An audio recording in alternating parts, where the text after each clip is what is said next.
Well, good morning. Just getting going here, actually. Was on the phone for a couple hours with my buddy up north, chatting about all things ag.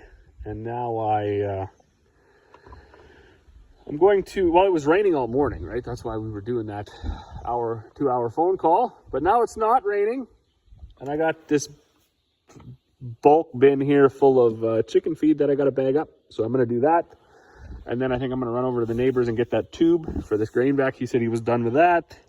And then I'm going to maybe hook this grain auger up. So friends of ours that get feed here, they had this auger at their place. I believe they bought it new many moons ago and never really used it. In fact, I was just overlooking at it. That hopper doesn't even have any of the paint worn off of it on the inside on the flighting. So it's basically brand new, but things changed. They decided to go a different route, buying grain in bulk and storing it and rolling it and trying to make their own ration wasn't going to work for their plans anyways. So now it's here. So that was kind of I like it when stuff like that goes because, you know, we're kind of always looking to upgrade our other. So we have the same auger behind that cock shut. And we had bought that one new, but I mean, it's getting towards end of life too. We've replaced the tube already. And I mean, it's put through a lot of bushels. So nice to have a spare or a backup or whatever. Maybe we can use that one for fertilizer going forward if we keep on buying fertilizer out of season and bringing some home. But so we'll do something with this auger. I'd like to put a bin full sensor on it. That's kind of getting to be important, especially when you're unloading super bees and things like that. You want to get the most in the bin, right? You want to fill it till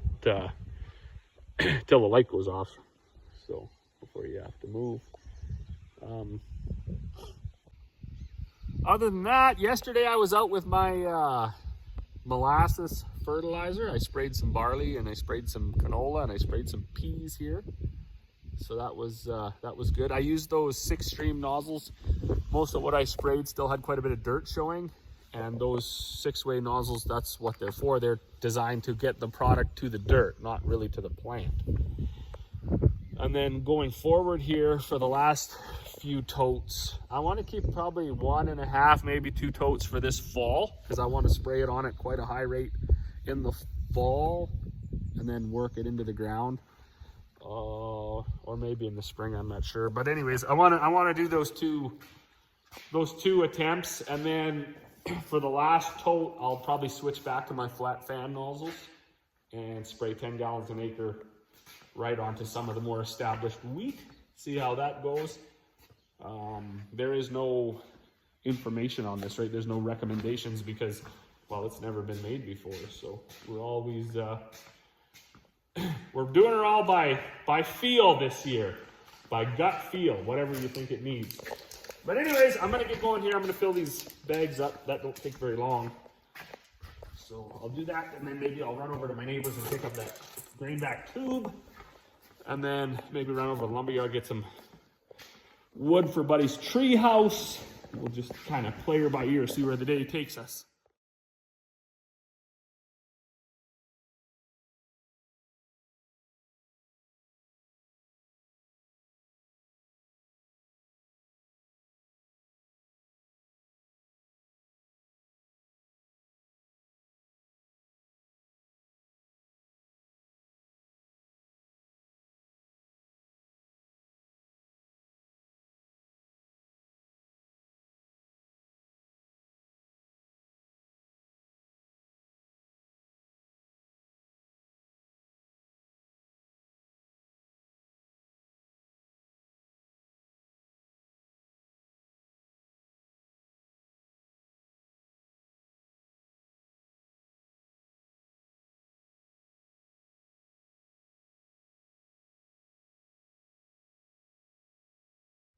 Well, look at that. If I didn't know any better, I'd say we're going to get some rain. And I always save my big cleaning projects for rain days. So as you can see right here, we didn't get a whole bunch. They said like 5 to 10 millimeters all day.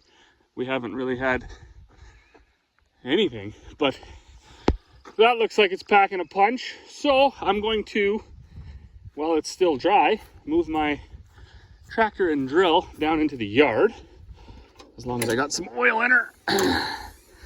And then I can wash this whole unit up, and then it's gonna get, look at that, eh? Perfect, didn't even use a drop. Then it's gonna get a whole entire oil change, service, filter change, everything like that. The cart's gonna get washed up, drill's gonna get washed up.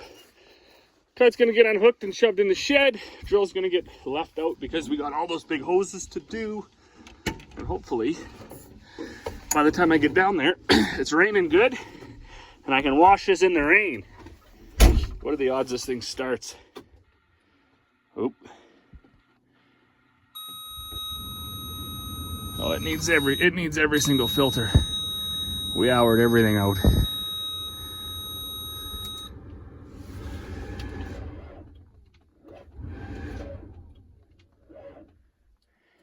Oh, it needs a boost. Well, good morning.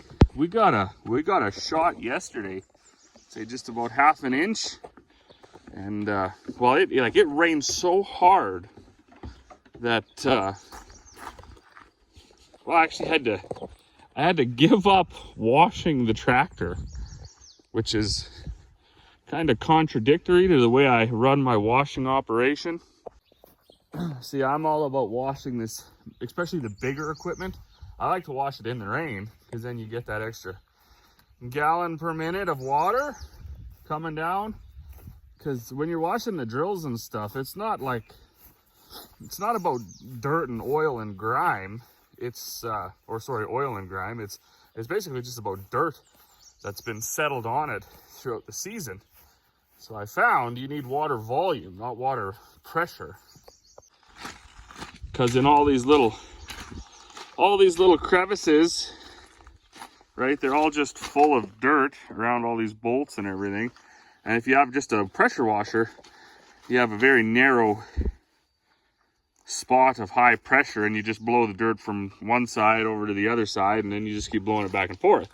But if you use a fire hose, you have such an amount of volume that it just washes the water like a river right down off of everything. So yesterday was my washing day in the rain, and then I gave up because it was raining too hard.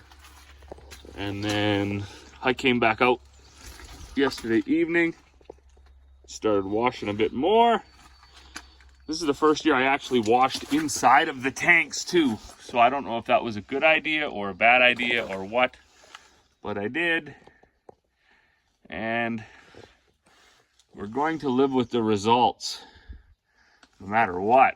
So I do take rust check and spray this manifold down, and I spray everything up underneath there. I spray that all down. And I am a rust check fan, so there's lots of rust inhibitor or water dispersant or displacement products. The rust check seems to work the best.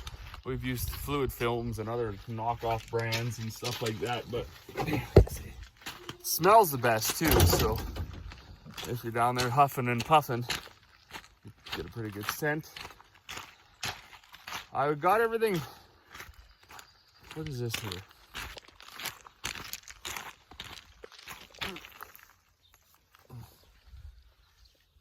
What is that? It's like a piece of pottery or something. Anyways, I got everything cleaned up over here as far as my molasses spill went. And now, as you can see, with all the water, it's spread that molasses around, pooled in that hole. But hopefully as it dries down, it will, oh, it's wet. It will do its thing. I'm not sure what I should do today. I gotta fill up my feed bins. As you can see, doors out of that one, doors out of that one, that one, that one. And the wheat one is actually quite low as well. Then it rained and I didn't get this thing all covered in time. I got most of the covers shut up, but I didn't put all the, so I'll have to run half a load of rolled oats through there. And I don't really want to drive around with my telehandler, get everything all muddy. Ugh, let's see.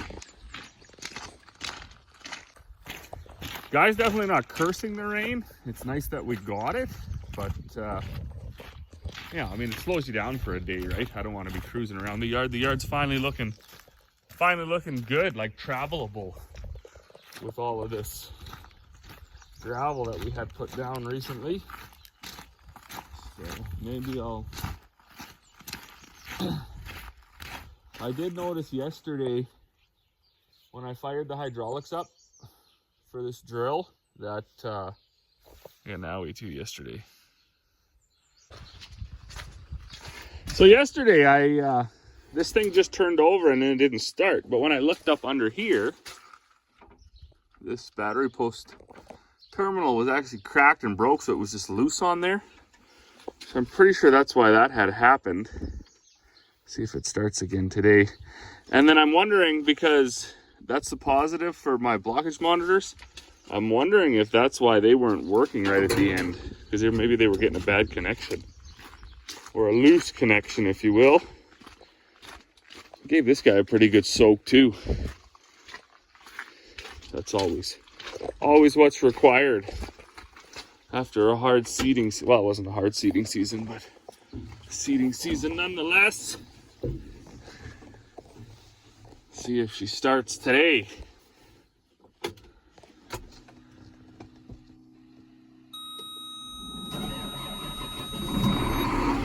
Oh yeah. Well, this is absolutely crazy because I parked this single axle in a mud puddle. It was sitting in water in our garbage clay that we have that's super slimy. It drove right out. So that was a win. I got my grain vac all, whatever you want to call it, like adjusted or whatever, calibrated. So everything cams over and shuts the way it should without destroying itself. And then I was just up here. It always amazes me how like patchy the rains can be. So right over there, it's raining probably a mile away. It's raining over there, probably 3-4 miles to the south. It's not raining here yet. We will get that, that'll come. Whatever is there, a tenth or two. I can't believe how the crops are coming. Like, this is just incredible. I don't know, a guy can't get too pumped about things, but we're off to a good start. This is my, it's sad because this whole 400-acre piece here, all the way down to the lake, all the way down there, used to be a fence line running right about here. That was the, this side was a 70-acre, 80-acre hayfield. And then we had a fence line that ran a couple 100 feet out and then straight to the north. And then there was another 100-foot section straight to the north. And I think what they had done was beat that into 100, 100, 100, and then this 80. So it was 380. And then there was a big slough down there, which Dad finally 2 years ago was able to work through and get the fences down and the bushes out of there. So that's a win. Just thought I'd check out my peas here. So we grow those greens, and I mean, I can fully admit, some years we have a year like, whew, you think you could never, you never do it wrong. You know exactly what's going on, and then the next year it's just you wish you never did it. So they are a lower yielding pea. They don't like too much water. They don't like it too dry. So they're tricky to grow, which is a big reason why we started to grow them with canola, because at least if you got nothing, you'd get some canola. And if you got any peas at all, as spindly and thin as they were, they would climb up the canola and they'd be easy to harvest. We always had issues getting like a good stand with them. Now, we went to the 12-inch spacing, and last year we had a decent crop. I mean, it was too hot. They didn't get water when they were flowering, and they I think what happened was the flowers just blasted off. Normally you get a few days of them flowering, but excuse me, the last 2 years the fields barely even turned white. It was just like up, say knee, waist high, flowered for half a day, flowers dropped off, yield was down. But I think even with that being said, last year we seeded them on their own, 2 quarters, 12-inch spacing, which we hadn't done before, no peas, and we got about a 40 bushel yield. So hopefully this year we can get better. We have done way better. We've had these things run 60, 70. And I was just messaging a new grain broker, or new grain broker messaged me, I guess. Of course, we don't really need them. The internet made the world a lot smaller, so we can directly be in contact with grain buyers all over. But it is nice to have a good relationship with 1 or 2 grain brokers. So anyways, new one reached out to me yesterday, said, oh, you got any peas? I said, yeah, we got greens. And then he said, oh, they're a little over 18 bucks a bushel. So you can imagine, if you can pull down a 60, 70 bushel crop at 18 bucks a bushel with almost no inputs, and then get that huge benefit out of the peas themselves for your land, that's just an absolute game changer. Now you're gonna need yourself either a good flex header or a good swather, but it's all doable. It's all doable. Oh, that wind is blowing that storm in here. I'm going for cover. Well, good afternoon. I've been riding the struggle bus pretty hard here today. I got my grain back together, got it cleaned out and got it rolling. It's working like a top. My neighbor did a bang up job. What a guy. I wish I could have that sense of fabrication in me, where you take the time and you measure and you know how to weld, and by the time you're done with a project it looks like it's right out of the factory.